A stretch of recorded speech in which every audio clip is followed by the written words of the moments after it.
Yes, hello everyone. Good morning. Thank you for everyone who came by to visit us today.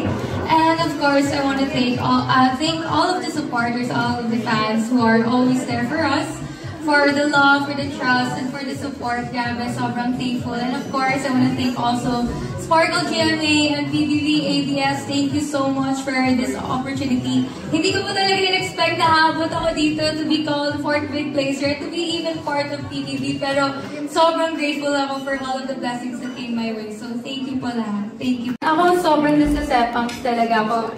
Even right now, like, kasi, yeah. Pero like, kasi, di ba in the house, I've mentioned about like, the friendships that I've had before.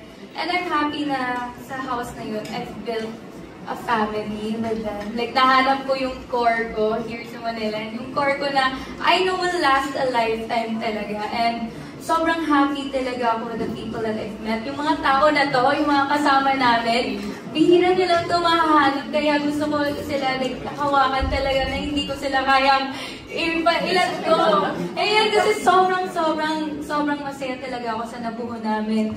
And then, even though busy kami ngayon, sobrang happy ako na we still make time for dinner. Like yesterday, naggaling kami sa work, then nag-dinner kami after. So yun yung mga little things na napapasaya talaga sa akin.